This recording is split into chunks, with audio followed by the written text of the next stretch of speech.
les doy la más cordial bienvenida a la presentación de la novela Aníbal y Escipión, del autor Antonio Velasco Piña. Nos acompaña para hacer la presentación de esta novela el maestro Francisco López Valadez. Él es autor de un libro sobre psicología interconductual, también es un estudioso sobre las culturas prehispánicas. Le doy la palabra al maestro López Valadez. Muchas gracias. Buenas tardes.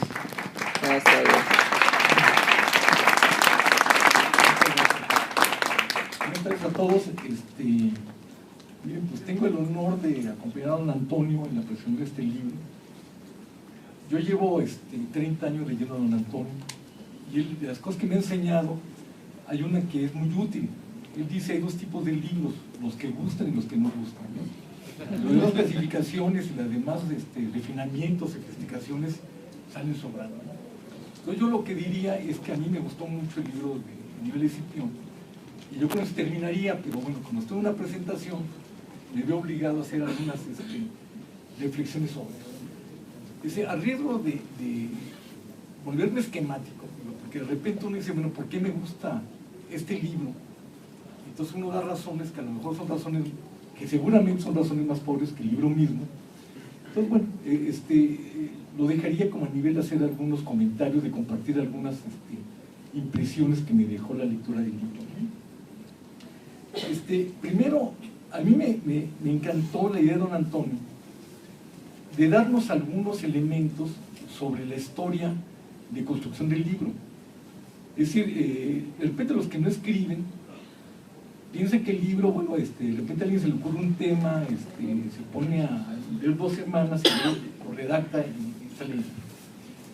A lo mejor hay unos libros que son de esa manera.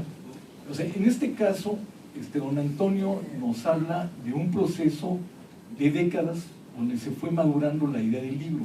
Es decir, no necesariamente de escribirlo ya es la última fase de un proceso que en este caso fue un proceso muy largo, ¿no? Es muy interesante el recuperar los procesos, en todas las esferas creativas del hombre, o sea, en el arte, en la ciencia.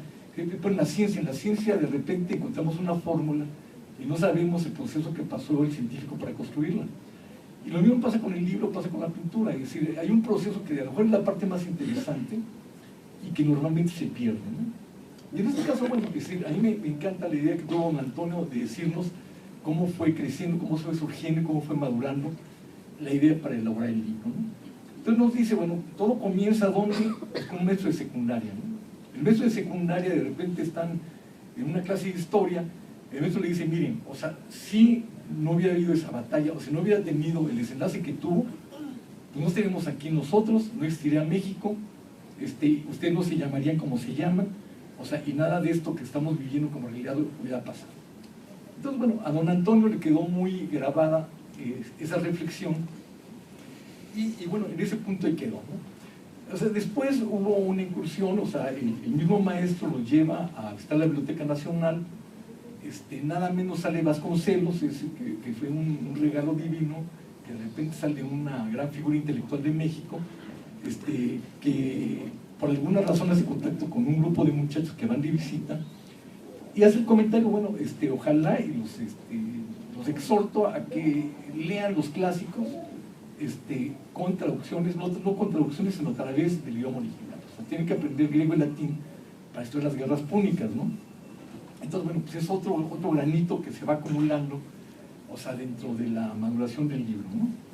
Después don Antonio nos dice, bueno, pues recibir libros, unos libros que son de tipo académico, una historia de las guerras púnicas muy precisa por un historiador. De repente llega una novela, llega por otra fuente después de años, una novela que hace énfasis en las características de los personajes, o sea, que tiene un tono completamente diferente a lo académico, sino mucho más novelesco, o sea, sin evitar obviamente la novela, que a veces puede ser más penetrante que el enfoque científico. Y así se van acumulando, y va acumulando poco a poco y durante décadas, va acumulando la inquietud acerca de guerras púnicas, ¿no? Hay unos episodios realmente interesantes, y don Antonio, los ingredientes que me los regala siempre sus libros, hay una parte de misterio.